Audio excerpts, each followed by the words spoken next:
One quick note, Noemi, is that we're still having a little bit of technical difficulties. I think Nancy is getting booted from the meeting, so we'll have to figure that out. Thank you, everybody. We had some technical difficulties at the beginning, so we're starting a little bit late, but we got to make time for Selena. So, as I said, we're recording. You got the little message. And we are the Latino Leadership Network. We are we have some community agreements that I want to cover. That we're going to stay engaged, speak our truth. There's no fixing, because we're going to experience some discomfort, which is okay. And we'll take some risks as we talk about these things. We're going to listen to each other for understanding and expect and accept non-closure. These are agreements that our DEI committee actually put together to help us, because some of the stuff that we talk about is sometimes challenging because it can be a difficult world, and part of the reason around business resource groups is to have space for us as Latinos or allies, however we identify, to have conversations. And so these community agreements help us create a welcoming and inclusive space for everybody.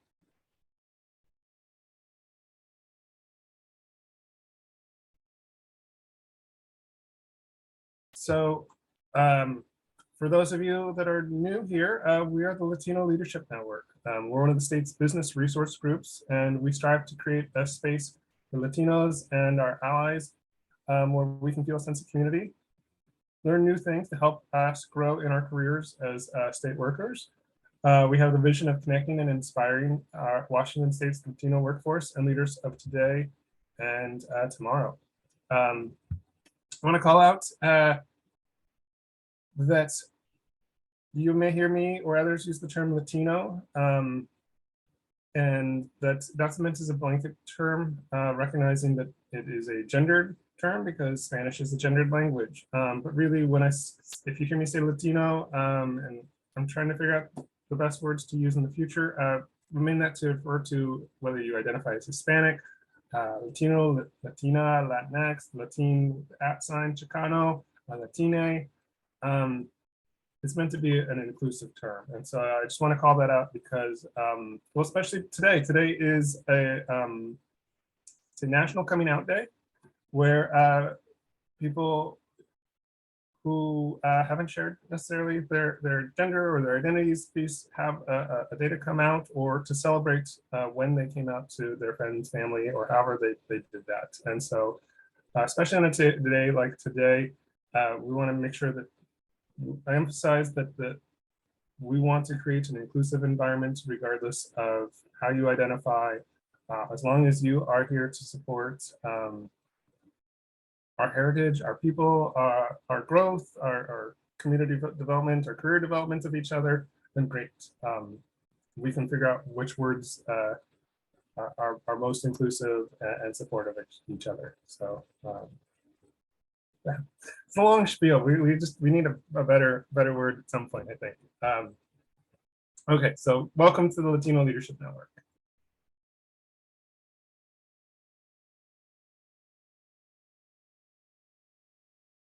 Okay, so one of the things that's really important for us as a group is to measure attendance, because that's actually something that we are reporting back on with our annual report. Each business resource group is supposed to create an annual report. And so part of that is saying, hey, this is what our participation looks like. And that way we can also say, hey, we have a lot of people. Like at last Thursday's event, we had about 200 people, I heard, which is great, because then we can say, hey, look at all this participation, and that helps us secure resources, that helps show the effectiveness of this group, and to let us know, are we being effective in creating this community space for everybody? So right now we have on the screen the QR code, and Noemi has also put a link in the chat. So you can take your smartphone and boop, it'll pull it up, magic, whatever these things do. Like I said, I grew up in the 90s, so some of this stuff still seems like magic to me. But that way you can tell us, hey, I attended the event. And we don't have to rely just on the Zoom attendance piece, because that is a little bit harder to measure and isn't as reliable. So we appreciate it if you take that extra step and let us know that you attended. And I think there's also a blurb, like if you want to volunteer and help out, or you're interested in growing your own career, BRGs can be a really effective way at doing that. So please, if you would take a moment to take the survey so we know that you attended.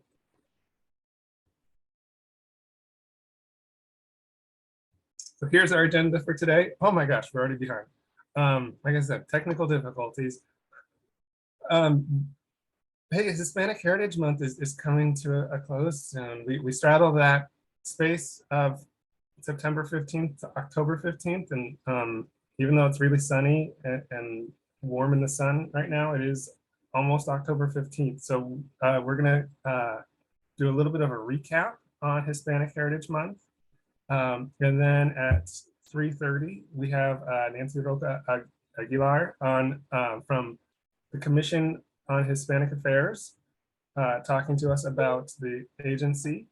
Really excited to have them back. Cha has been a key partner for Latino Leadership Network for quite a while. Back when we were meeting in person and doing lunch and learns, we would have the different commissioners come and talk. It's also exciting just to learn about what are commissions and how do they help serve communities in Washington State. And then at 4 p.m., we have Diane Altman from the Office of Administrative Hearings coming to talk about a pilot project that OAH has done. OAH is actually my new agency. This is one of the reasons that I was attracted to them, to talk about unemployment insurance hearings that are being conducted in Spanish, which is exciting. She's going to cover it, but it's a project that I think is creates a lot of opportunities for inclusion and remove barriers for individuals in Washington with limited English proficiency who their primary language is Spanish. So excited to have Diane join us as well. I'm just browsing the chat. Yep. So thank you everybody for joining us. So now we'll go to Hispanic Heritage Month recap.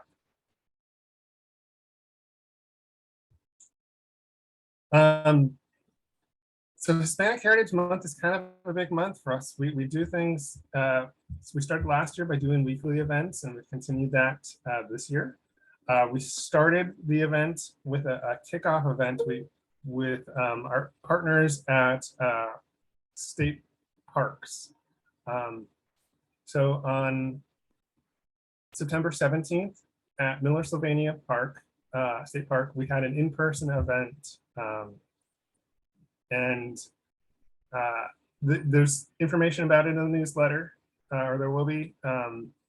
We had about 80 people come, including folks from other business resource groups. Our keynote speaker was Chief Justice of the Washington State Supreme Court, Stephen Gonzalez. We had music from Trio de Guadalupe, who we actually had some music videos last year from them. We also had Angeli Silva and Sabor as a musical performance. And then from Oli Dance, we had Rudy Romero come and do salsa lessons and bachata lessons. The event featured food from El Pogarcito. Oh, this is bad. I'm blanking on some of the names. Alfredo's Olympia, or no, Alfrejos Olympia. And who am I forgetting, Monica? I'm next to you on the screen. Or Martha. If I could ask for your help remembering who.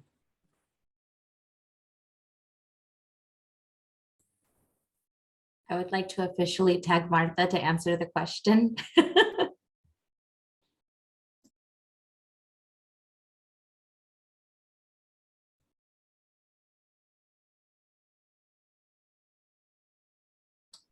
Martha, if you're trying to speak, you're muted.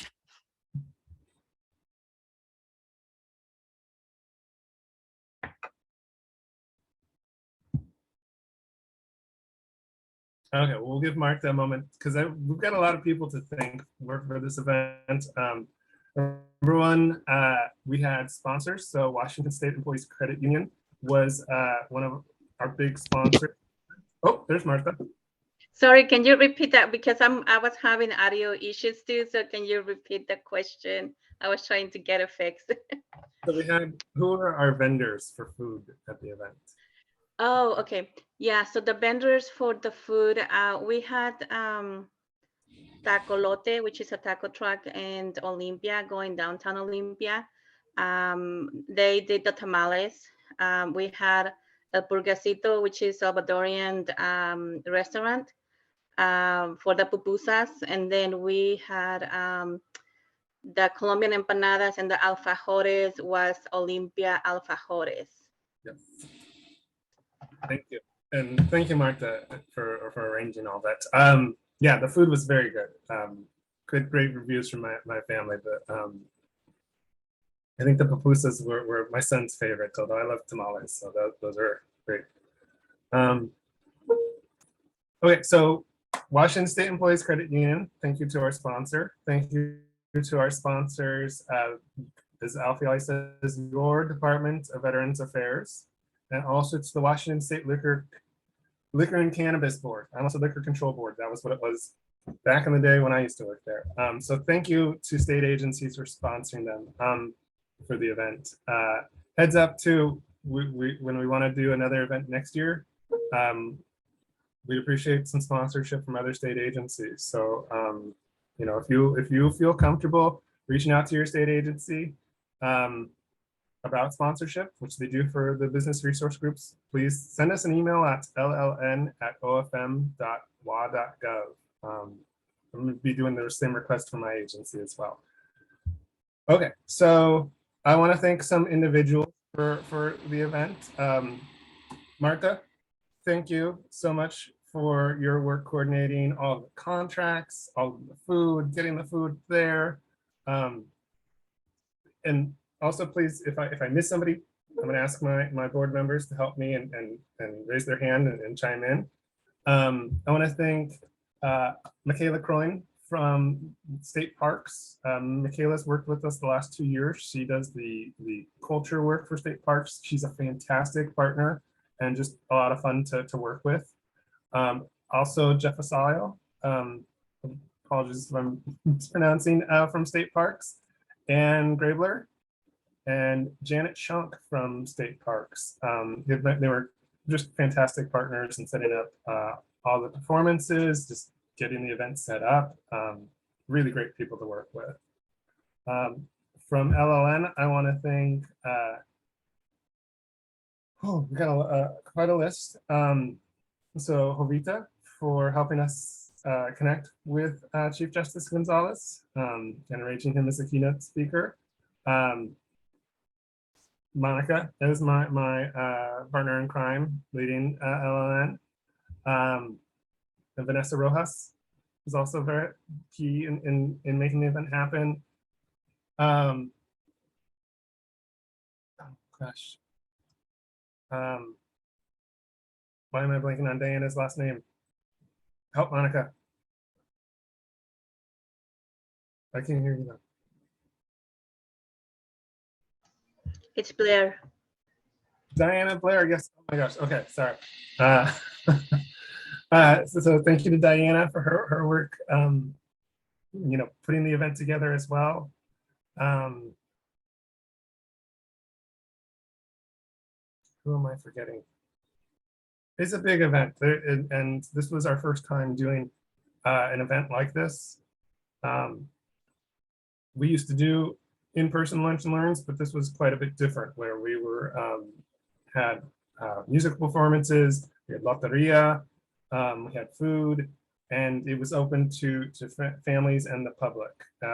So I'm really proud of the group for putting this together, and I'm excited about what we could do next year. If you are interested in helping with an event like this, again, email us, let us know. We're going to start earlier so that we can make something just as great. And Miller, Sylvania was just a beautiful backdrop for the event. We've also been hosting weekly lunch and learns. I want to say thank you to Sedona Lisa for her work putting together 2 of them, and then Jovita has also put together 2 of them. They've had fantastic participation and really a lot of interest in these topics. They are recorded, and you can, if you weren't able to attend them, you can go into our YouTube page and watch it and you know, hear the conversation. We have an upcoming event on Thursday, which will be our last event of Hispanic Heritage Month, celebrating Bailadores de Bronce, a local dance group. And Jovita helped put this together. So again, thank you to Jovita, thank you to Sedona, and everybody else that helped make these events a success. It's really exciting.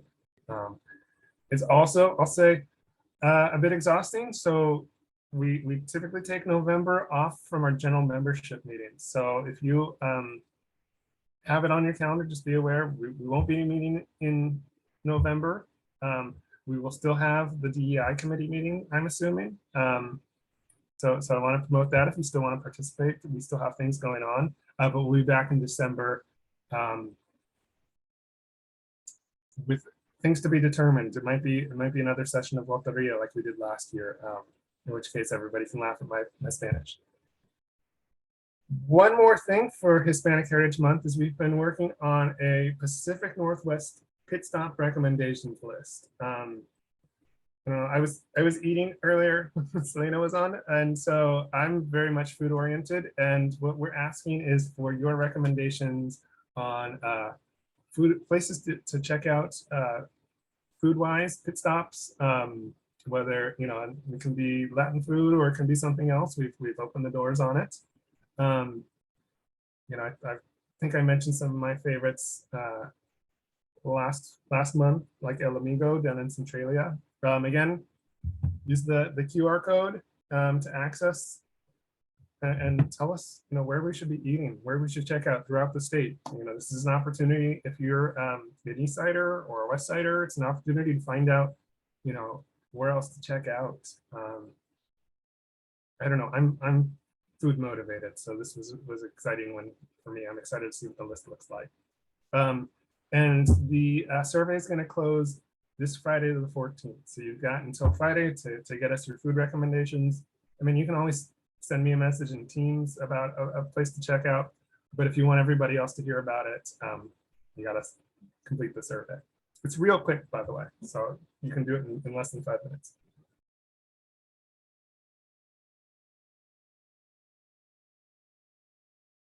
Okay, so without further ado, we have Nancy Roca from the Washington Commission on Hispanic Affairs. Thank you, Nancy, for joining us. Really excited to host you today, and I've really appreciated the partnership with CHA in the past. Your executive director, Maria Siguenza, is just a fantastic human being, so we're excited to have you as well today. Thank you. Hello, everyone. I was having some technical difficulties, but it looks like everything got figured out. Hopefully I don't get kicked out of the meeting. My name is Nancy Rocha Aguilar with the Washington State Commission on Hispanic Affairs. I'm the Communications and External Relations Manager with them. I'm also the Small Business Liaison. I did have a PowerPoint for you all. If you can grant me permission, I can, oh, it looks share screen is there. Okay. Give me 1 minute. Let me just pull it up.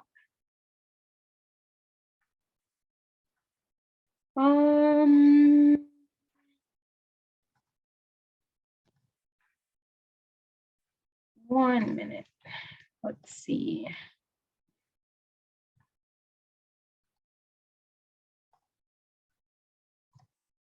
There it is. Okay. Are you all looking? Can you see it? Yes, we can. Perfect. All right, perfect. Okay, so A little bit about myself before I get started on this presentation.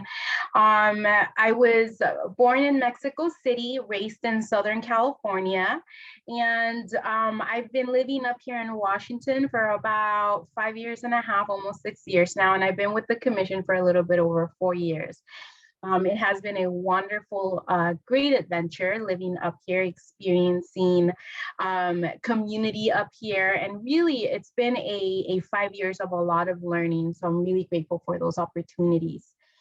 So a little bit about the commission. I know you are all well versed since you've had Maria come and speak. I do remember a couple of in-person meetings that when I started with the commission, Maria came out and did a couple presentations, but I know it's been a couple years. The commission was brought forward in 1971. It was actually called the Commission of Mexican American Affairs. It was later on changed to the Commission on Hispanic Affairs due to the diversity and the growth of all those individuals that make up our community in the state of Washington. Our mission is to develop, development of public policy, delivery of government services, and examine different issues in the community. We are an advising commission, which actually affects some of the power and things that we're able to influence. But we advise the governor, legislature, and our state agencies, which I like to I like to call our sister state agencies. And I've had the pleasure, again, of being with the state for a number of years now, and create some really, really amazing relationship with our various state agencies, specifically the groups and leaders within those state agencies that really push forward and work on creating access and programs for the Hispanic Latino community. We're a small commission. We are a staff of 3. Small and mighty, I like to call. We have our executive director, Maria Sigüenza, our operations and special projects manager, Cynthia, and then myself. And then we also have 11 governor appointed commissioners. They are volunteers and they are unpaid. Right now we have 9 commissioners that are seated. We do have 2 vacancies available. We do try to recruit from the whole state. We really do focus on diversity in region, in thought, in age, and gender, really so we can get that full scope representation in our commission. So if you all know of someone that is interested in being a commissioner, please send them over. We're accepting applications. We're eager to fill those seats. A little bit about the population here in the state of Washington. These are the latest numbers based on the 2020 census. So as you all hopefully know by now, there has been a significant growth of the community here in the state of Washington. We're about 13.7%. That's a little bit over 1 million now. And our student population is at about 25%. And that number is huge and it's really important for a couple of reasons. One, the Hispanic, Latino, Latinx, Latin community is very young, and that's very exciting because that means that we represent a wide range of opportunity and of change. The full body of our population really are the kids, the youth, and again, those present really, really amazing opportunities, and at the same time,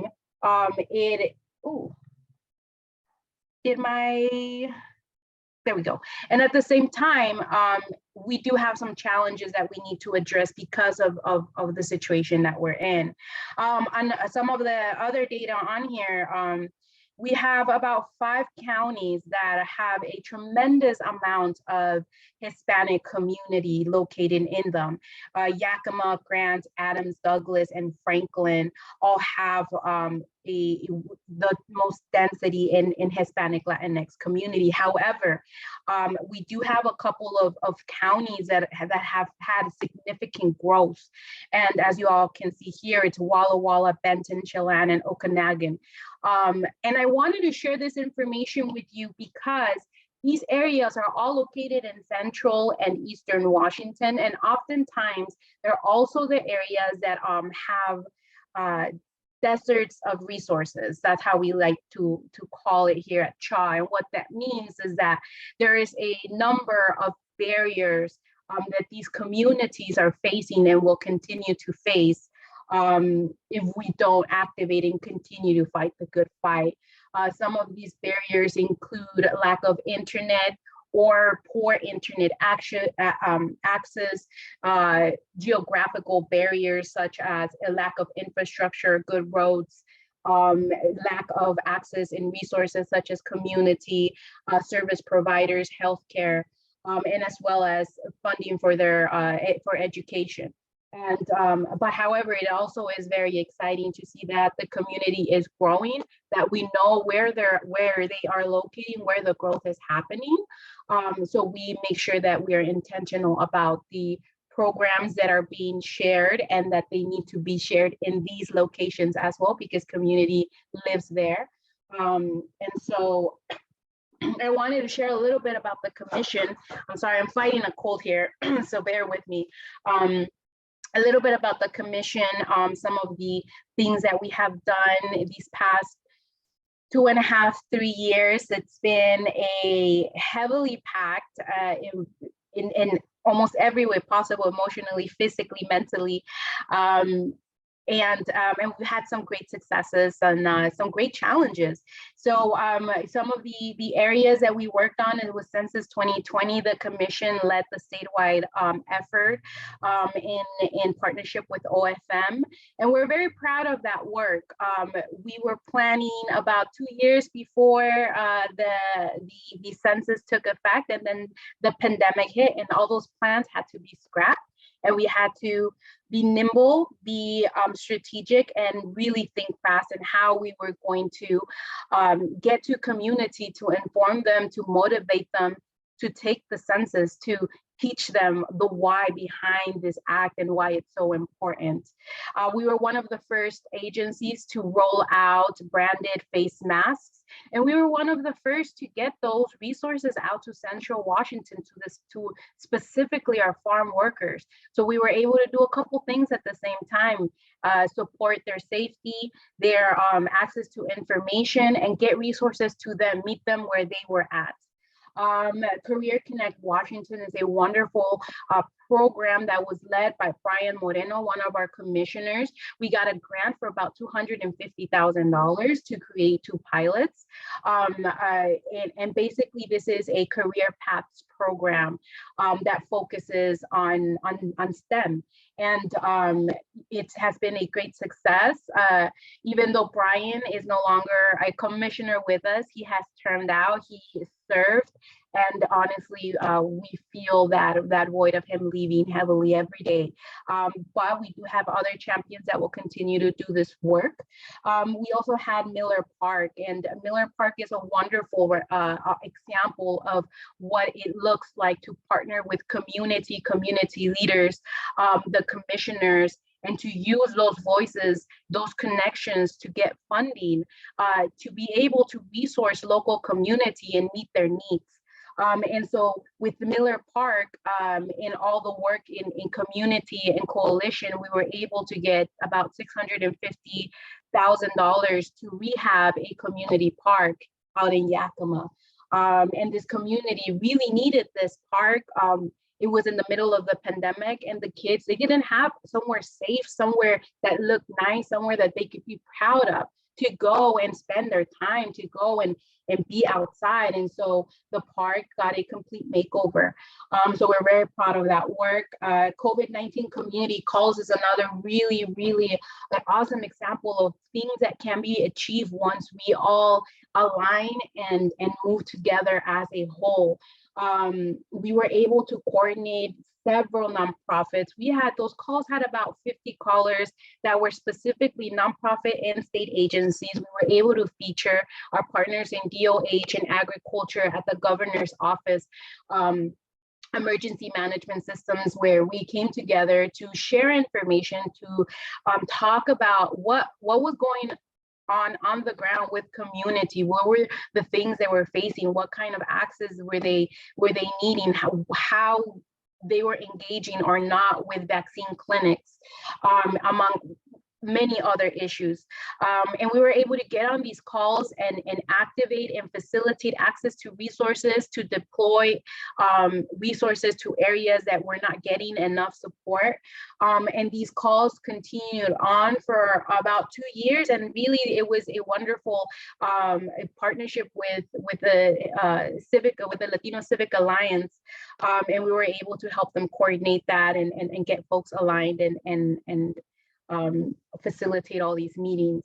And then, Maria has been working really hard on gang intervention down in the Vancouver area and southwestern Washington, and really getting to understand some of the issues that are happening right now in those areas when it relates to gang activity with youth and youth at risk, and how we can, again, as community, activate together and think about solutions and different paths that we can consider and go out and to the legislature and ask for funding to be able to resource these areas. My area here, communications and outreach. There's several different things that I have put out throughout the last 4.5 years, 5 years. We've had newsletters, we have blogs, we have an employment blog, we have a news and community events blog where I share information from state agencies, from nonprofits, community events, resources, programs, anything that's coming out that folks are sending to me and pushing out through our blogs. The same goes with employment. I get a lot of recruitments sent to myself, and I share those. A lot of those are specifically in need of bilingual folks to fill these positions. And so I try to support my colleagues in HR by pushing those recruitments out and hopefully getting some good candidates that are able to fill these positions. Our website, we have, just checking time here. We have the cha.wa.gov website, which is in English, and there's a wealth of resources. And also that's where we have the Latino leadership page. We host the page on our website. So I hope that when you visit the Latino leadership page, you also stick around and poke around and see what's new on the website, what information, what resources are on there. We also launched the new cha.wa.gov in Spanish website, and it's completely in Spanish. It was created with our Spanish speakers in mind, and it was really a work of love. We did not translate any of it. We actually wrote it in Spanish, so we're very proud of that work. We did get support to be able to do that work. And we are going to continue to work towards improving the website, improving resource and engagement to really keep folks motivated and continue to build that trust for them to come to us to get information and to let us know what's going on. Our newsletters are also, one is in English and one is in Spanish. We've been able to have a number of successful collaborations. One that I'm really proud of because it has not been seen before with any of the commissions. It's a partnership at the federal level. And so we were able to partner with FEMA for a multitude of outreach efforts. And it was fantastic. I was able to work with several of the directors out in FEMA to help get that information in Spanish to our communities, to film interviews in Spanish to help our community understand the FEMA resources and how they can tap into them, how can they lean into the information. And that was a really wonderful experience. We also worked together to put out the vaccination clinics in Central and Eastern Washington in collaboration with our National Reserve. And so how to advertise, how to coordinate, who they could lean into. We were great partners in that, and I'm very proud of that work.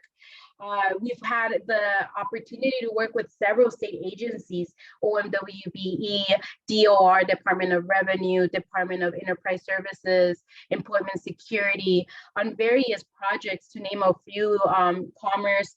And like I mentioned, I am the small business liaison. I am part of the small business liaison team for this team, which is managed and led by Oriya.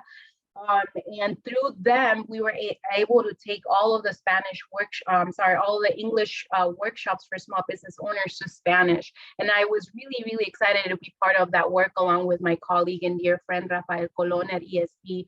And so we, again, pushed, and were able to get the right partners to activate to help support the work. We took it to Spanish and we started rolling them out, and then COVID-19 happened and we had to take it to the virtual world. And as y'all can imagine, that presented a number of new barriers, not new, but of more barriers when we're talking about community being comfortable with the virtual world, learning how you use Zoom or Teams, and feeling trust and feeling comfortable in learning in this new environment. But we pushed along. We did several workshops in live, and then we also did several recorded ones. I'm not sure what's happening with my PowerPoint. And so we are very proud of that work, and we are also working on rolling those out again. We're actually having an event out in Yakima, November 1st and November 2nd. I will be out there supporting our partners. It'll be a small business workshop, 2 of them actually completely in Spanish. Everything's in Spanish, from the marketing items, the actual workshop, to all of the people, leaders in our different state agencies that will be out there. They are also bilingual.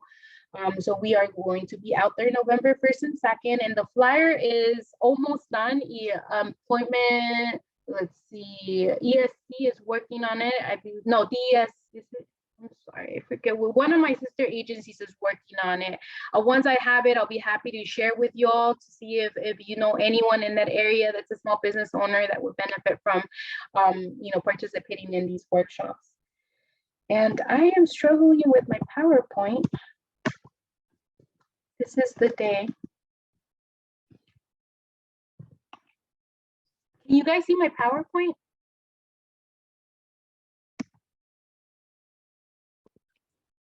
We can see it, Nancy, but we don't see the full thing. It's sort of part of it is off the screen. Yeah, I'm not sure I why think you're magnifying it. Well, I didn't touch my mouse. That's the thing. Now it's fine. Okay, thank you. And just let me know. I'm not sure why my computer is giving me such a hard time. Like my mouse, it has a mind of its own. And I think I just need to restart my computer, but that's not going to be possible. Okay, and so it looks like my computer is frozen, but you guys can see me and still hear me? Yes, we can hear and see you. All right, I'm so sorry. This is the wonderful things about doing work in the virtual world. So we're gonna do the best we can with it. I only had a few more slides in the PowerPoint, and really it was talking about our strategic plan. Right now we are in the final stage of putting it together. This plan is going to guide us for the next 80 years, and we really have 3 areas of concentration. One of them is going to be communications and outreach. We are asking for funds to be able to hire 6 additional staff members, and they will be focusing on a regional strategic rollout of communications for the state that mimics that of the governor's office. And the reason behind the why is regionally, our communities behave very differently, and they also have very specific barriers that are created because of the region that they're in. So although there's very similar themes, there are also very unique barriers, and we want to be able to have the resource to be able to deploy at a regional level, to make those connections, to be able to make those assessments at the regional level, so we're able to have the information we need to help folks dismantle those barriers. We are also looking forward to getting funding to rebrand and rename the commission. And one of the reasons why you all actually touched on it, it's the term Hispanic. It's the term Latino, Latina, Latinx, Latin. What do we call ourselves? We are a community made out of a multitude of countries. And some of us speak Spanish, some of us speak English, so we have community members that actually have, their indigenous dialect that they hold on to, and good for them. And they don't speak Spanish. And sometimes I speak English and that, or Spanish. And so we are diverse. We are a rich community, and we want to go out and learn about our community in that more intimate, level. And we want to learn, what do we want to call ourselves? Because we need this commission to reflect our community. And to do that, we need to get the right name. And we know this is going to be really hard, because we are so diverse, and aligning it sometimes is a little tough, but we want to do the hard work, and we want to get out there, and we want to find the right name for us, so everyone in our community can feel represented by the commission. And then finally, we are also looking forward in aligning the agency with the areas of the areas of focus that the governor's office has, and with that, it will allow us to be able to have more flexibility in the areas that we can grow in, such as healthcare, such as economic development, such as government and trust. And so we hopefully, when we grow and we get the funding, we'll be able to be more resourced to continue to do this work, which a lot of it will be centered around research, which we do research right now. I lead a lot of our research efforts, but as you can imagine, there's only so much I can do. And so I'm really excited to look forward to that funding, and hopefully we're able to continue to grow how we serve the community, and the information really that we're able to provide to inform, motivate, and keep folks going the right path. There was a question that came about earlier in the presentation about what the commissions do. There's a number of commissions that are part of the sub-cabinet agency for the governor, and we all have our own very unique compositions. We're called the ethnic commissions, and so there's a commission on African American affairs, there's a commission on Pacific Asian American affairs, and there's also the Office of Indian Affairs. There's a commission of women. There's a number of commissions. And like, again, they most of them have they have commissioners, but the number of commissioners varies per commission and per their RCW, and their terms are also a little different. So although we're all commissions, we actually all function very differently, and some of them have more staff than others, and the funding is also very variable depending on the commission and what they do and how they approach the work. So I think I'll stop there. We're at 3:57. I think I had about a half an hour. If you all have any questions, please feel free to ask. Hi, Nancy. This is Jovita, and I've been monitoring the chat. There's two questions up there. One is, does the percentage of students include K through 12? Yes. Or include higher education too? It's K through 12. Okay. The other question was, do you have a translator on staff, or how do you? No, we don't have a translator on staff. We ask for funding for a translator. What we do is we use the master contract when we need to have things translated, and we procure those services that way. The translation company that we've been using, they're actually housed in Mexico City, and I believe they have another office in Southern California. They're a wonderful company. They've actually flown out here. They work with several of the other state agencies as well. But yeah, they've actually come out to visit us so they can get a feel of the leadership at CHA, the commissioners. So when they do translate and they do help us with some of our work, they have that background of who we are.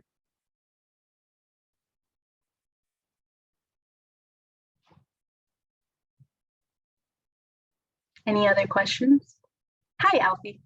Hey, hi. So, but when somebody calls chat and they don't speak Spanish, there's plenty of people who speak Spanish and can actually serve a customer, correct? Claro que sí.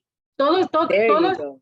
claro que sí, todos hablamos español, ya There lo you saben. go. María habla español, Cintia habla español y yo también hablo español. Y casi siempre yo soy la que puedo darle información y yo conecto a las personas que están hablando allá, sea por teléfono, sea por email, o a veces también nos mandan mensajes por chat usando Facebook o Instagram.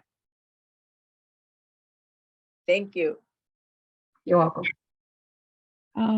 Nancy, it's Jovita again. Rufina is asking, do you have more information about this program? Are you talking about CHA or a specific program that she discussed? Bueno, buenas tardes, antes que nada. No específicamente acerca de un solo programa, sino de lo último que usted dijo, que tiene esos lazos de comunicación con algunas cosas o programas de México. ¿Es un programa en sí o ustedes como network hacen eso? No entendí. No, lo mencioné México. Nosotros utilizamos una compañía que nos ayuda a hacer todas a llevar todos nuestros artículos a español. Entonces ellos están localizados en la Ciudad de México. Esta compañía es parte del Master Contract del estado.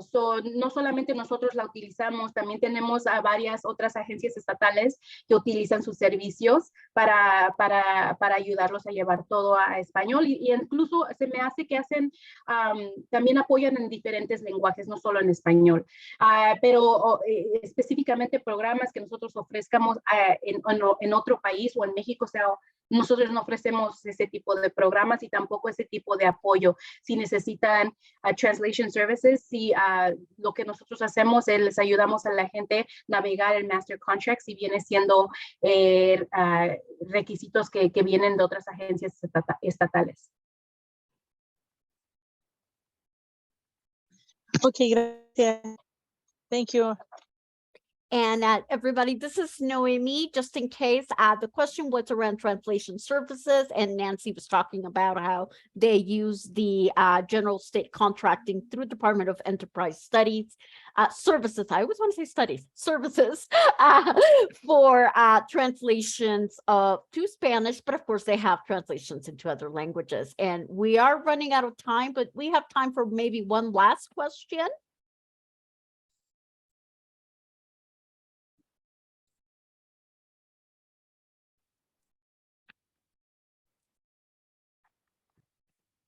All right, I'm not seeing any questions. Thank you so much, Nancy. I was just going to say, I put the website for CHA in the chat, and thank you so much. Since I know your computer is not working, I'm going to try to see if I could put the other PowerPoint so that we can, let your PowerPoint rest. Thank you so much. It was a pleasure being here and spending some time with you all. If you have any questions, please feel free to reach out. I'm happy to answer your questions and to help, access any of the other information or resources that we have. Thank you, Alfie. Thank you, everyone. Thank you very much, Nancy. So I put it in the chat also. So Nancy mentioned that there are 2 commissioner spots open. There are also a lot of other boards and commissions that constantly have vacancies, and CHA's the cool group, but there's only 2 spots open, and you could still be really impactful on our communities, as it's an opportunity to grow your own and develop. So I said check out. I put it in the chat on the Latino Leadership Network's YouTube page. Back in, I think, when is it? I want to say 2019. Where's this from? Yeah, back in August of 2019, we had Alejandro Sanchez, who's now he was with the governor's office at the time. Now he's the deputy director of the Department of Licensing. Came on with our co-chair at the time, Marlene White, and talked about how to apply for the different boards and commissions, because your voice matters, and representing our communities matters, and there are vacancies, and these boards and commissions can make decisions that impact our communities, whether we're talking education or stuff around health or all sorts of stuff. And you may not be an expert, but they might be looking for a member of the general public. Your voice and your lived experience is important as well. So this is a chance, to influence those boards and commissions. So I'd encourage you, check out the CHA commission vacancies. It's not it's not as scary as it sounds to apply. It's your resume, a letter, some references, just like a job. Again, you could go to the LLN YouTube site and look at our past meeting with Lolo Arevalo on how to apply for a state job, and that can help you apply for this as well. So please, because this is important stuff, and if you can, you can make a big impact on our communities, whether that's East Side, West Side, wherever however you can help. These are important groups. So really appreciate you coming and joining us, Nancy. We'd love to have you back anytime to talk more about other things, or if we can help promote CHA's different programs. Some really cool stuff happening there.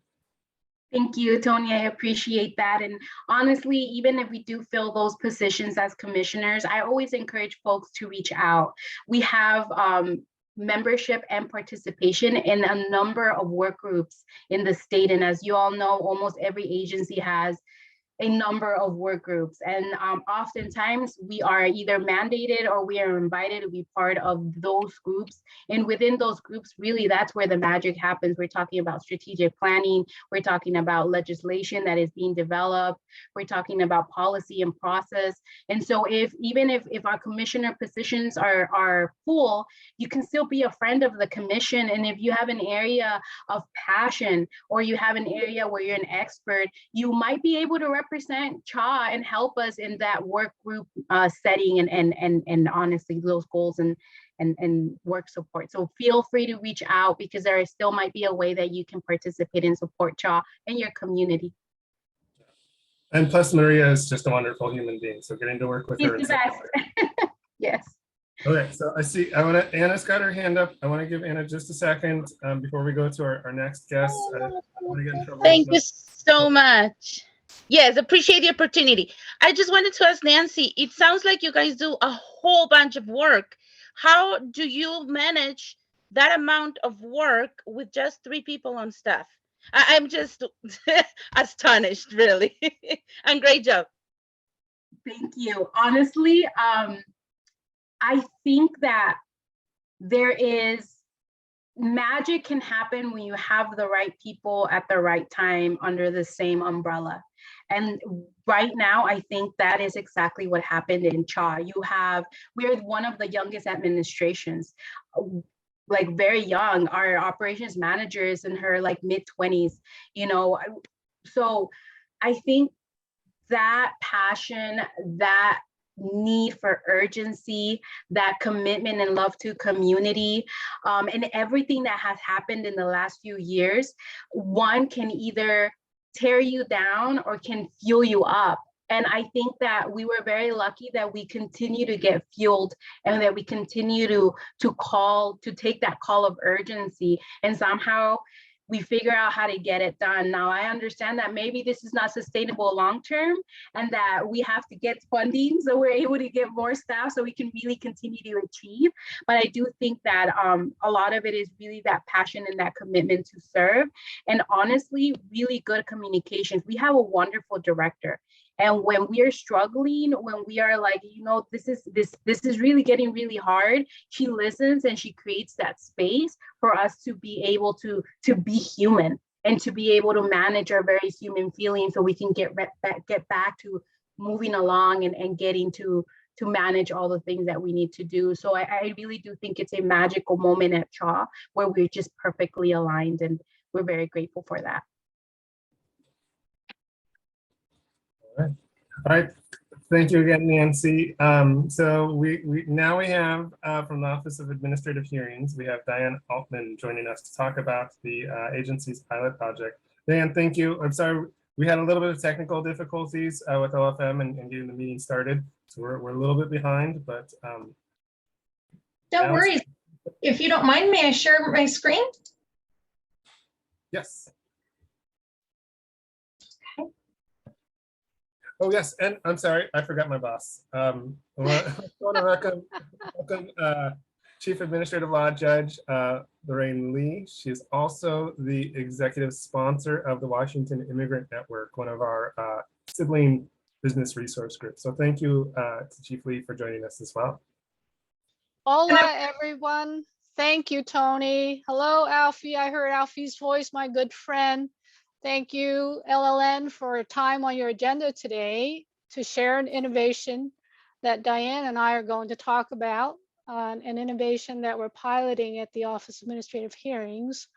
My name is Lorraine Lee. My pronouns are she and her, and I am the agency director at OAH. Let me do a quick self-introduction of myself to you about my lived experiences and sensibilities that I bring to this language access initiative at OAH. I came to this country at the age of 5 from Hong Kong. I am of Chinese ancestry. So Chinese is my first language because it was the primary language spoken by my parents and in our home. Learning English was expected and relatively easy for me as a young child attending public school. However, it was not so easy for the adults in my family, and learning English was, for them, a matter of survival. I remember as a teenager translating for my parents and my grandparents when they had to interact with customers in the restaurant owned by my grandparents in Moses Lake, Washington, where I worked during junior high and high school. I remember when explaining to immigration officers the details of their background and their journey here to the US, and worrying that their lack of English proficiency might hurt their residency status here. Like many immigrants, especially those who did not learn English in the country that they came from, learning to speak English may not be so easy or simple, which was the case for my family members. How proficient you are in English can make a big difference to how well you adapt to life in America and how well others accept you as an American. When non-English speakers have to conduct business with government entities, it is particularly challenging because we in America are monolingual, with English being the only language usually for conducting official government business. Unlike other countries in the world where there may be 2 or 3 or 4 other official languages, the mindset in the US is monolingual and sometimes shaped by discriminatory policies and practices to exclude non-English speakers. So through the years in my personal life and in different professional settings, I have witnessed and dealt with the struggles of people with limited English proficiency when they interact and navigate through government systems and processes. So I know firsthand the frustration and the experience of not being understood and not being able to use one's primary language when communicating with others. The innovation, the pilot that we're going to talk about, is intended to bridge the language gap by meeting our customer where they're at. Let me first briefly explain what we do at OAH and the service that we provide. OAH's mission and function is singular in purpose to provide due process by holding administrative hearings. Some of you may ask, what's an administrative hearing? Well, let me try to briefly answer that. We conduct the legal proceeding called an administrative hearing when a person disagrees with a government agency's decision that negatively affects their lives or livelihoods, and when they want to legally challenge that agency's decision by filing an appeal. So we at OAH provide the place where the person can be heard to tell their side of the story or to explain why they believe the agency's decision is wrong and should be reversed or changed. We are court-like in what we do legally. If you've ever gone into court to contest a traffic ticket, then what we do at OAH is very similar in the terms of the legal process.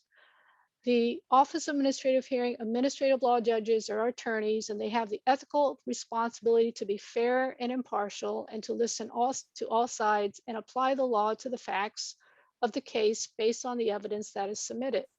It is very important for the parties in the hearing to be able to communicate what it is about their situation and their circumstance that they want the administrative law judge to hear and consider.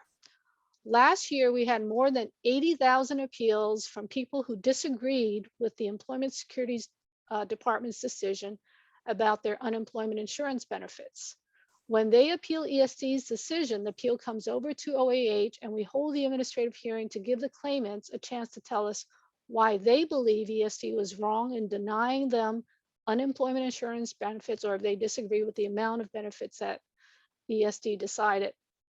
I'm sure it's not surprising to you that some of these claimants have limited English proficiency, meaning their primary language is a language other than English. In these situations, we are obligated by law to provide an interpreter so that the LEP can communicate with the others in the hearing where everyone is speaking English. So when the claimant is LEP in Spanish, and Spanish is their primary language, the usual method that we use is to schedule a Spanish interpreter to be at the hearing. Our hearings are by phone, and during the hearing, the interpreter translates what the Spanish-speaking claimant says into English so that the ALJ and the others in the hearing can understand what the claimant is communicating. Then when the ALJ or the others in the hearing speaks, then the interpreter is translating into Spanish everything that is said for the claimant to understand. And this is called consecutive interpretation. In 2019, OAH was one of 4 agencies that participated in the Governor's Results Washington Agency Design Challenge, where we asked the question of our customers, a focus group of people who were in our hearings, how can OAH support equal access to justice through increased participation in hearings, especially for LEP participants? The answer from the LEP parties in the focus group was unexpected and made me pause. They said they found that the consecutive interpretation, the standard method of interpretation used in OAH hearings, was unfamiliar to them and that it was confusing for them, and they felt more interrupted than understood when they were communicating through an interpreter. And getting this feedback from our customers prompted us to ask the next question: is there another and possibly a better way for LEP parties to participate meaningfully in their administrative hearing before us?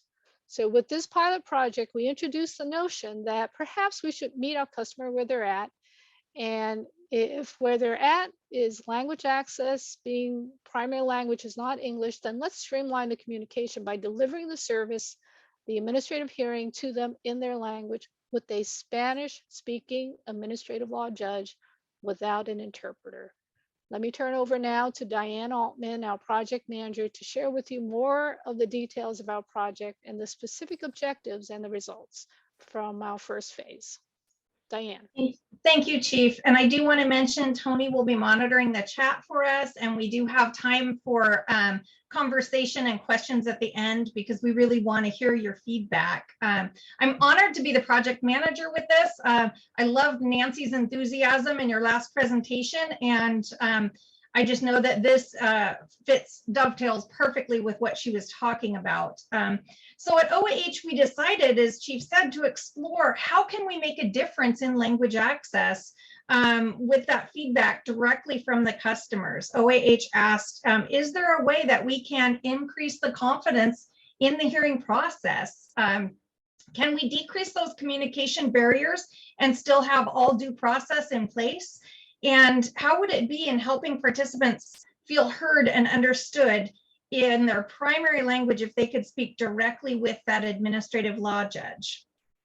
So our goal became to seriously increase the meaningful participation, not just people showing up for a hearing and feeling that they were talked about or partially understanding, but really meaningful participation by providing greater accessibility and understanding. So OAH decided to start a pilot to hold certain hearings in Spanish. Today, I'm going to talk to you about the process briefly and really just show you what we've done so that we can have even continued conversations. But what do you do with this passionate idea? And you can guess, we needed to look in multiple areas. So our project team was very diverse. We had members and stakeholders from the administrative law judges, the legal assistants, our bilingual customer service specialists at OAH, the legal administrative managers, division chief administrative law judge, also the OAH Diversity, Equity, Inclusion, and Respect Committee members, Employment Security Department Commissioner's Review Office, and the Washington State Immigrant Network. The evaluation criteria looked at measuring the cost, the feasibility, and the participant feedback. And some feedback was immediate. You'll see that I'll show you some quotes from claimants that really we saw respect and relief, and we wanted to capture the essence of the project along with the very measurable quantitative results. When you see this colorful banner across the top, that's where we are capturing some of the quotes from people to share with you. This claimant said, "I like the manner I was talked to. The judge and I were able to speak to and understand each other well. It's like a proud thing for me as a Mexican to be able to be understood and to understand using my own language." So how did we go about doing this? There were no areas, models that we could duplicate, that we could find any way to duplicate. The project team created a novel approach. It's interesting to note that the U.S. territory of Puerto Rico is the only American place that we identified administrative hearings being held in Spanish. So this just briefly shows a look at the volume of interpreter unemployment hearings. As you heard Chief Lee say that we had 80,000 hearings in the unemployment last year. And so you can guess that there are a lot of interpreter requests. So this shows our fiscal year of 2021 was 37% of those cases needing an interpreter in Spanish. So it was a real natural place to start for language access. This is really, I just wanted to show you that we needed to dial in on the granular level for what cases we would do. And single party means that there's only one person. So we only needed to look at one limited English proficiency or LEP and not have something with witnesses as well, that we were working with multiple languages where some would be in English or some in Spanish. This way, the entire hearing would be in Spanish. So as I talked about before, we had a big diversity of number of people working on this. So we broke into groups and work groups, the first one being the communication work group. And as any work group, just really they dove into how could we reduce language barriers? What ideas could we come up with? Created an information piece, had town hall within the Office of Administrative Hearings, included the Diversity, Equity, and Inclusion Committee, the Washington Immigrant Network, different administrative law judges and managers. And then we also had a quality work group that really needed to evaluate the vocabulary being used, identifying the dialect. That became very important because, as you know better than I, Nicaraguan Spanish is not going to sound the same as Latin American Spanish. And so then created a proficiency certification for those communicating in Spanish, developing the survey. How would we find out if we're doing a good job? How could we capture that feedback and not have it be that someone felt compelled because they'd had a hearing to say things we wanted to hear. We wanted actual authentic feedback, and then created spot checks so that we knew along the way how that was working. Our process work group really dialed in. The main thing you'll see is they looked at every piece of paper, every communication piece. What language is someone receiving that in? Defining the cases that this would work for, and then creating contingency plans for the things that might come up. And there were a couple of those. So then those three teams came together and collaborated and developed amazing work products, scripts that would guide our administrative law judge. They presented feasibility results back to the executive sponsor and team, held mock hearings before going to the public, developed the claimant survey, tracked data, offered recommendations. It's a very committed group looking at all of the ways we could evaluate the appeal process, the language of every document, as I mentioned, had a box saying you can call this number. What language is that box in? Really dialing in on everything, and then made recommendations that also a notice people are receiving about their hearing, that be translated into Spanish as well. I don't want to go through every part of this. What I want you to notice, though, is when we mapped out the process, that when you look at the green boxes, that is the Employment Security Department, and we wanted to collaborate with them so that when someone has an appeal, they know that when they move from one agency to another agency, they're receiving the same level of excellence, the same vocabulary. What language are the pieces of paper coming in? The blue boxes are every step that our agency was taking. And you'll notice we were looking at how we were communicating with each of them. And then the orange is the portion, if there's another appeal made, that is done by the actual claimant. So the boxes aren't the important part. It's the big picture of really mapping out what is the claimant experiencing. So we tracked their experience in every single part of their appeal request and what language it's in. And then each of our actions and what language that would be in. And if it is in English, how can we help that process? Does the claimant know what to do and where to go to have the best process? That's the same here, but what we were hearing is another claimant talked about his understanding. I felt that I was participating because there were points that were covered and information in the documents that I did not understand. The judge was able to help me understand what I could not. And I directly see just meaningful participation in that. And this shows we really did put our administrative law judge through a lot, but we developed a work product to say, yes, this person is proficient in the legal concepts, speaking them in Spanish for the caseload that they are working on. So this certification was created. It's not the same as the Washington State Administrative Office court certification. This is specific. One of the points I like to make is our administrative law judge, Chilean background of speaking, and even though speaking in his home, speaking Spanish, he doesn't generally go around saying, unemployment pandemic assistance. So we needed to make certain that the vocabulary being used lined up with what someone would be hearing at ESD. So we collaborated with them and said, how are you utilizing this terminology? And how we helped the non-Spanish speaking on our team understand is if someone says, sofa, chair, love seat, recliner, you know what that is, but it really is a place to sit. So it's nice when people have a similar understanding of the terminology they're using within the vocabulary. So in collaborating with ESD, we looked at their glossary terms and reviewed 140 of them, which then the administrative law judges tested on and builds into the scripts to use.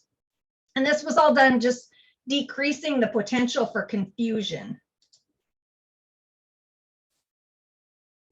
And so as I mentioned, the scripts, I want you to know it's just a guide. This list are the different things that can come before an administrative law judge when it comes to their unemployment insurance appeal.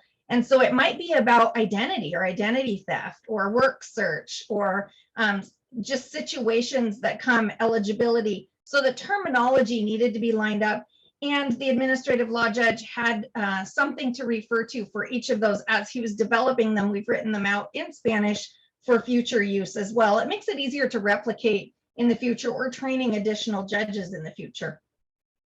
But there was something novel that was really kind of exciting. We needed to make sure that the dialect was understood, because in the computer system, it just says Spanish. So not only did we want the claimant to understand the administrative law judge, we needed to make sure that he understood the claimant as well. So they just spoke, and it was done before the swearing in, but as part of the record. And they just talked about the weather and food and pets, knowing that that didn't have anything to do with the outcome of the hearing. And as a side note, many of the claimants said that they felt more at ease because of this time. And one story that I really appreciated the judge shared with me is that someone said he thought he was going to need an interpreter, and then he understood, and he felt so comfortable that they proceeded in Spanish. And he said at the end, he said, "I'm able to articulate my thoughts well in Spanish, which I cannot do with the English language. And it was a gratifying experience to have had the hearing in Spanish." So I just wanted to show you, this is a similar, this is, a guide script that was put together. So the administrative law judge lets them know, obviously I speak Spanish, but it's not my first language. So being very genuine, straightforward, and if possible, I want to conduct the hearing entirely in Spanish without an interpreter, but only if we understand each other. And then this is a key point through the entire project. The claimant is always the one in charge. If you prefer an interpreter at any time, please let me know. They're in charge of where they feel that language is at. If at any time you're concerned about not understanding me, you can ask for an interpreter, no problem. And then they don't proceed until they have, a verbal agreement. Can you understand me so far? Can we continue like this, or would you prefer an interpreter? So always very respectful. So one claimant said, the understanding and being understood is paramount. I was able to express how I felt, and it felt great to know the judge knew how I was feeling and thinking. Judge often asked if I was understanding him, and that made me feel great because it shows that he cares about my understanding. When I have to use interpreters, it feels like I don't know who to listen to, the judge or the interpreter. It's so hard to track and to feel understood. So that went right back to the feedback that Chief Lee already referred to of feeling interrupted versus feeling understood. So that meaningful participation, I hear in the statement he closes with, that day I was able to express myself, and that was a great feeling. Here's another copy just of the script where he's introducing that they're on the record, and is there someone else with you? Is Spanish your first language? And that gives them opportunity to discuss how they'll be moving forward. So I want to just briefly share our pilot results with you. The original pilot ran for 3.5 months from November to February. We scheduled 77 hearings, and here's a breakdown. So default means that they didn't show up. We've worked with that. They get a phone call from our bilingual call center team right before the hearing the week before, letting them know it will be in Spanish, send an email. But there are many reasons people don't come to a hearing. Continued means that it is rescheduled for another time. And so there were 77 hearings scheduled, and 42 of those hearings were held. Petition for review is just a process that when the hearing is held, if the claimant then has a disagreement with the outcome of our administrative law judge, they have another opportunity to appeal. And so now the recording of the hearing has been all done in Spanish. Well, when it goes over to the review office, commissioner's review office, it needs to be in English for them. So we do pay an interpreter to then listen to that hearing and do the record back into English. So it's interpreted from Spanish to English.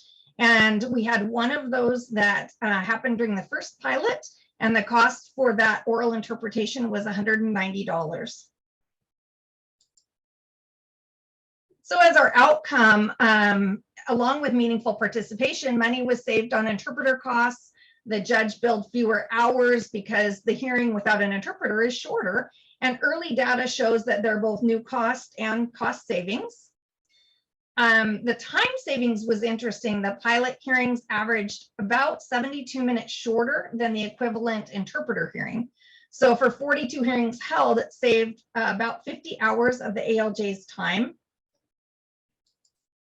So it wasn't just about the administrative law judge, though. The claimant also appreciated it. The hearing in Spanish was much better because with an interpreter, it takes a long time. With an interpreter, many things are repeated. With the hearing in Spanish, it was fast, concise, and I liked it much better than it was without an interpreter. So how did we get all these results? We did a survey that we just asked 5 questions. This was a verbal survey, so it was over the phone by our bilingual call center team. It was conducted in Spanish. And the claimants were called after their hearing, but before they received their outcome, because we don't want the results compelled by whether they feel they won or lost, for lack of a better term. I'm obviously not one of the judges or lawyers. They explained their answer that it would not impact the judge's decision. And these are the questions we looked at. We went under meaningful participation. We were just asking them, you know, if they felt like they had meaningful participation. Did they appreciate having their hearing in Spanish? For understanding, we wanted to know, did they feel completely understood? Were they able to understand the administrative law judge? And then also for accessibility, how was it heading into the hearing, the notice of hearing, the mail they received? And so these survey questions had a scale of 1 to 10. And then they also had, what are your thoughts on that? So we could receive that feedback. The verbal feedback survey, 97% rated their experience as either excellent or good. And the results were based on 29 hearing surveys. So another claimant says, I felt as an active participant and the judge helped me feel good. There was a time where I told the judge my story and what my family and I were enduring, and he listened to me. I hang out on that one because we've all been through quite a lot. And when it's unemployment insurance and through the pandemic, that was a pretty powerful statement from someone to feel meaningfully participating. So our project timeline, I'm just going to brush over, but you'll see a project initiated in July of 2021 when the charter was signed. Of course, there were a lot of conversations prior to that. But then we went through, as I said, those work groups, the feasibility, and then also those internal groups meeting with the commissioner's review office. We didn't want something to land on their desk and be put back because of a language issue. We wanted them to be fully confident in this project. Held mock hearings before going to the public. And then the pilot phase started November 2nd of 2022. And the hearings were held and the surveys were offered. And then we had our final Spanish hearing for the phase 1 on February 16th. Then there was a process of really analyzing that data, making some recommendations, and then presenting to external stakeholders, and also got to present at the Diversity, Equity, and Inclusion Summit for Washington State. And so our recommendation as a project team was that OAH should continue the groundbreaking work and adopt the practice of holding hearings in Spanish as a regular part of the OAH processes. And it makes sense. Let me show you where we are now, because we really need more data. So the phase 2 of this pilot will hold 58 more hearings so that we would have 100 total to evaluate of hearings held. So we're adding another bilingual administrative law judge who's in the process of testing currently for those proficiency certifications. And we started on August 8th holding hearings again. We have actually completed 19 as part of phase 2. So we've got 39 more before we hit 100 for our project evaluation. And some of these are the new comments just in this last month. The ALJ heard and understood my reasons. I'm very excited and satisfied to receive the decision. I'm satisfied because the administrative law judge heard me. I was able to express what I wanted. And I love this part. Even if the decision does not go my way, I feel satisfied with the hearing. It goes back to being heard and understood. I appreciate the support to the Hispanic community. This experience gave me a variety of options. And for someone like me that speaks a little English, it helped me express with more assurance and understand without doubt. And this was this next one. This was from yesterday. So I wanted to make sure you know how fresh this is. It's an exciting outcome because it really captured the nuance of the project that we're hearing in the results. Is I felt very respected. So I hope you're catching the heartbeat of this tool in decreasing the language access barriers. And as we wrap up, I want to turn it back over to Chief with this next quote. Well, thank you, Diane. This quote is from a U.S. Department of Justice, an Assistant Attorney General. Just a reminder to all of us that even though there's been significant progress, the challenge of providing meaningful language access in state courts demands that we continue to modernize, innovate, and keep pace with the evolving demographics of our country. And the demographics of our country is definitely changing. Thank you, everyone. I did see a question in the chat, and we'll just answer that. It was from Anna Alvarez, and she was asking during the portion when we talked about an appeal to the Commissioner's Review Office, who is in charge of that interpretation back in English. What we do is we send the audio recording of the hearing to a court-certified Spanish interpreter, and that interpreter translates it into English, and that recording then goes to the Employment Security Department's Commissioner Review Office for them to review our OAH decision. So it's through a court-certified interpreter. What other questions?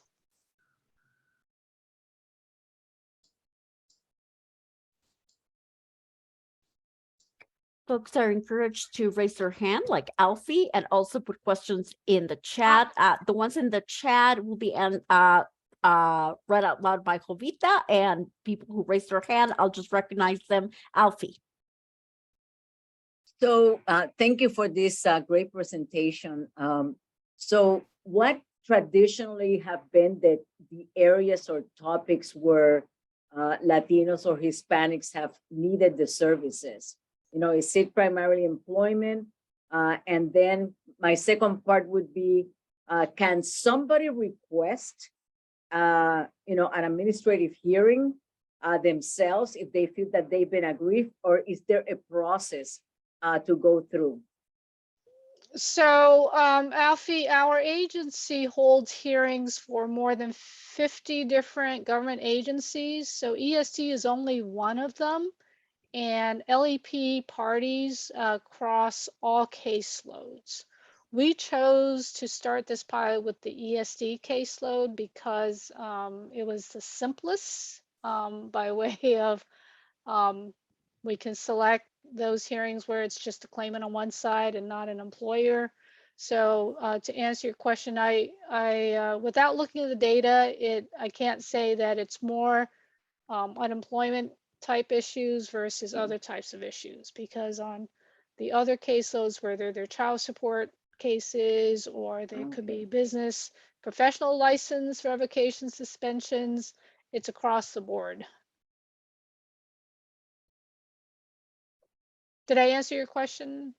Yes, and as far as requesting a hearing, who requests a hearing? Is it the person that feels that they've been wronged? Yes, or, that's their right. That is their legal right. Under any program where an agency is making a decision that has an adverse impact, a negative impact on that person's life, business, or benefits, if they're applying for benefits, and there's many different programs, the benefits programs, if they're denied that and they want to contest it, they have a right to file an appeal. That is, they're informed of that by the agency letting them know you can appeal this, and then the appeal comes over to OAH. Thank you. This is Jovita. Is Anna Alvarez still on? Is she can Yes, ask- I'm here. Can you ask your question? I want to make sure it's correct. Oh, I did. If they had staff that did the interpretation back to English, or if they send it to a contractor. But I actually had another question. In conducting your next hearings totally in Spanish, are you thinking you're going to proceed with Spanish hearings from now on, or once this project is over, are you thinking to somehow go back to where you were? Well, the pilot is for the purposes of assessing and evaluating whether this is a good thing, right? Is it making the difference that we want it to? And so the survey and the comments that you've seen shared by Diane gives us a good indication that for the parties, it helps them have a better experience in the hearing, regardless of the outcome. And that's a good thing, that they feel heard, they feel better understood. Other aspects of this that we're assessing closely is it feasible? You've heard we have 2 judges in the agency who speak Spanish, feel comfortable enough to be conducting these hearings in Spanish. Whether we go beyond this to other languages, that one is going to be much harder to assess the feasibility of that. And then the costs, those are 3 big things that we are looking at. So it will depend. Signs now are good indicators. It provides, it's fulfilling the objective that, we were hoping it would, which is to close the language gap. This is Jovita again. Thank you. Herminia asked will it be available for public assistant hearings in the next phase? That's a good question. In the next phase, maybe that's too far out for us right now to say yay or nay. We're just looking at, what's our process to get judges proficient, right? Do we have enough judges proficient? And in the public assistance cases, those are going to involve department representatives. And so in those instances, if the department representative also is fluent in Spanish, that might be feasible. But if we have English only speakers, then we're going to have to figure out, who do we have an interpreter for, right? So those are the types of questions that, we're going to proceed slowly, look at it carefully, and get stakeholder input. We've had a great collaboration with ESD. Now, when we're talking about other agencies, is to get them on board in terms of their interests, and then to collaborate with us in terms of the process.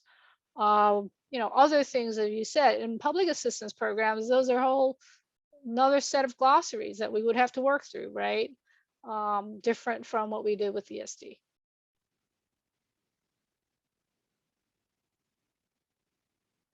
I'd certainly be interested in people's reactions to to Diane's presentation, or this, this pilot.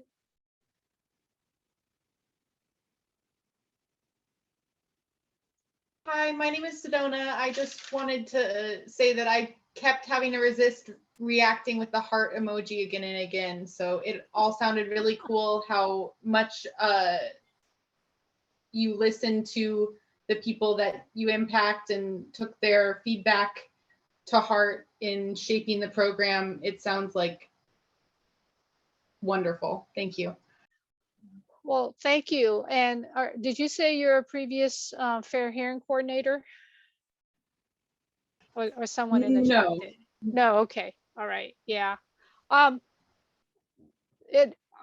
was surprised by the feedback, and being a player in the legal system, it's just became the norm, right? You just get an interpreter and you just kind of assume, even though it may be naive sometimes, that the interpreter is interpreting everything accurately. But more importantly, just the whole process of having to speak through another person and struggling, I mean, that really diminishes the connectedness. And so what this pilot is showing, or at least seems to be indicate, is that it really strengthens the human connection in profound ways. And in our hearings, we're dealing with people who are confused, who are, highly stressed, they wanted something, they didn't get it from government. And so when they come to us, they're already in a pretty stressed out set of mindset, and it's difficult, when you're stressed, to be communicating. So to be able to do it in a way where people actually feel like they're connecting and they're heard and understood, I think that really goes to, dignifying, someone, giving them a voice and a place for them to share what they need to share. Yeah, I'll share that at my previous agency, I did a very small survey of folks at Latino Legislative Day around preferences around service delivery and language. And generally speaking, everybody said, as long as I could get something, in Spanish, that's the most important thing. But there was a very high preference to direct service from a bilingual employee that really, I think, made the case for increased bilingual services, like for a variety of reasons. I mean, it's mechanically easier. But it's also like the cultural piece of connecting with somebody who potentially is from an area that you are, or understands slang, or is able to just have a direct conversation. The challenge for agencies is also then, how do you take the technical language, the laws and regulations, and again, form a glossary that is accessible to somebody else. There's almost 250,000 Spanish-speaking people in Washington with limited English proficiency. So this is a big market of service for government agencies. And I think, hope you don't mind me sharing, Alfie, but in chat, Alfie was asking, would awareness of this as an option also make people more likely to seek a hearing, which could be really important too. Is there's always potentially a chilling effect of whether to access the service, because a variety of reasons, and language shouldn't be one of them. Liz has her hand up. Sorry about that. Thank you. I just wanted to kind of second what a lot of people have said here, that I think this is a really good step and so important for people. And I would love if it gets taken on. I'm at DCYF. This would be so helpful for so many of our families with the family court, and would really help support families and keep them together. I think, I understand that's a long way off and a bit of a dream still, but but I just wanted to say thank you for doing this.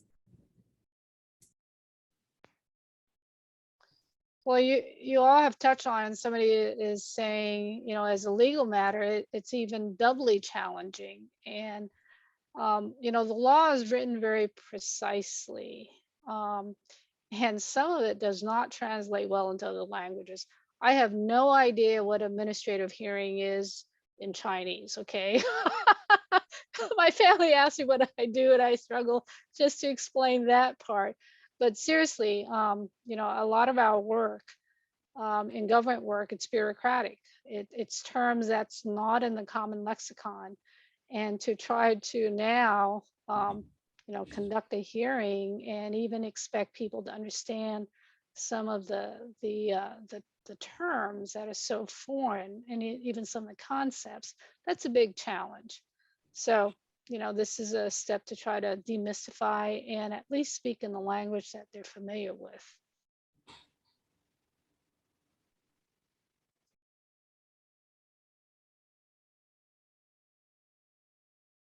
Right. And do we have any other questions or comments? And we have some compliments for you, Diane and Lorraine, in the chat. I have a comment, Tony. I just want to say that I think this is a wonderful pilot. And I, because English is my second language, I really appreciate all the work that you're doing, because even though I can communicate, if I'm having a fair hearing or any legal, meeting like this or any legal stuff, I do prefer to express myself in my own language. And because not only, I get nervous and you have all these emotions and then it's like, I don't know English anymore. If that happens to me, I need to be in front of a judge. So having this, all these wonderful services that you are doing is just really, meaningful, and it's just really great that you're doing that and reducing that barrier, because having a translator, and an interpreter doesn't always work, because there's no connection, and there is no also, there's a lot of miscommunication when you doing when going that route. So I just want to say thank you for doing this, and this is great. I did have experience because I was bilingual interpreter for my previous employer. And even though I was a bilingual, customer didn't have a direct line to me. So anybody who answered the phone could help them using that interpreter line. But when I get those calls asking like, do you speak Spanish? And I will say like, claro que sí, ¿en qué le puedo ayudar? Yes, how can I help you? I can hear their tone change. Like they were happy to hear that I speak Spanish. And it just made my day. Like every time I had those conversations. So thank you. Well, thank you for sharing that.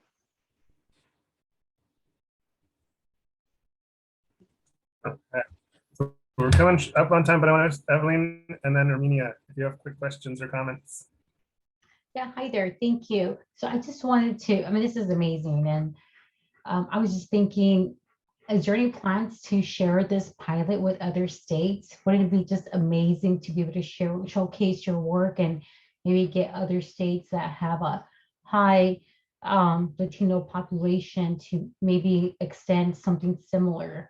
Because that's how you create change, is sharing resources. So I was just curious, see if that's a thought or maybe a direction at some point. That's my hope intent. We're doing this very deliberatively and slowly, so that we, can show we're careful tracking the results. We've shared this at the DI Summit earlier this year, and in the legal circles, we're starting to share this with other agencies that hold hearings. Administrative hearing in the state of Washington. And then I'm looking to see how we can expand, share this with other states who hold administrative hearings. Haven't gotten that far yet, but I'm putting feelers out to see what the interest is. And the UI program is a federally administered program. So the U.S. Department of Labor is really the big agency that administers this program. If I can get this before them and to the important policymakers, that would be pretty exciting if they endorse this. If I could just add, Evelyn, one of the things that it doesn't surprise me you asked that question, since this is a networking group. So I appreciate the eyes on that. And one of the things I'm really proud of the teams that worked on this is they worked on it with the long view of creating work products that other places can potentially duplicate within their own policies and procedures and such. So you're exactly right. Our eyes are on that with, as Chief Lisa's very purposeful process as she leads us. And the creation of a glossary of terms is actually another like tool or idea that can very easily, I think, transfer over to other agencies in a bilingual program. All right, Armenia, real quick, we're coming up on time. Well, I was the one that was a previous bilingual fair hearing coordinator, and I just wanted to say Ah. kudos for this entire thing. It's amazing. It speaks to DEI work and how it's more than just equal access. It's about equity, and it's customer focused rather than us focused. So just thank you. And I think that if you get the word out even to agencies, maybe you'll be provided with more resources. And then to us is the importance of recruitment. How do we get more bilingual judges? How do we recruit bilingual fair hearing coordinators, et cetera? So thank you. Right. Well, thank you again to Diane and Chief Lee for coming and joining us. Really excited to showcase the Office of Administrative Hearings and this pilot project. So as a reminder, we have, let's see, where are we? Oh, okay. So we have different committees for you to participate in. Like I said, we will not have a general membership meeting in November, but the Diversity, Equity, and Inclusion Committee meets the second Thursday of the month at 3 p.m. Please contact Jovita or Steve, or you can contact us at lln@ofm.wa.gov to connect with them. It's a great committee, really great conversations. We've seen different folks who are here today participate in it. If you're interested in helping with health and wellness, Angela, please contact her. She's new to that committee and restarting it. Our previous committee lead, Indira, went to Office of Financial Management, and so she wasn't able to lead that committee anymore. So contact Angela. Contact me if you're interested in taking over the Best Practices Committee. I don't have time to be chair and lead that committee as well. If you're interested in that group or just helping with projects related to best practices, please let us know. Multilingual employees and their treatment in state agencies is something that we've been looking at with the other business resource groups. So if you're just interested in helping with the project, it's a great way to get started. If you're interested in events, please contact Sedona or Diana. And again, you can reach us at lln@ofm.wa.gov.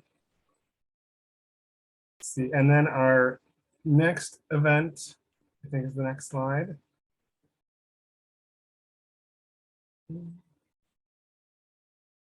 All right, so our next general membership meeting will be Tuesday, December 13th at 3 p.m. But like I said earlier in the meeting, we also have another lunch. Our last Lunch and Learn of Hispanic Heritage Month is going to be Thursday at noon, featuring Bailadores de Bronces. So that should be a really exciting event. I'm looking forward to that as well. If you are interested in helping in any sort of way or learning about how you can participate in LLN or any of the other business resource groups, we're happy to share their information as well. Please reach out, contact us, don't be a stranger. If you would like to present on something great that your agency is doing, like bilingual hearings, or you want to celebrate your coworker and feature them in our newsletter, let us know. We're looking for content. We're looking for people to feature. If you have a professional development thing that you'd like to offer, like you're an expert in project management, like Monica, our co-chair, and you'd like to do a presentation, we'd love to feature you because we want to provide opportunities for professional development and help with your careers as well. Thank you, everybody. This is a great event, and I hope you have a great evening. So thank you for joining us. Thank you.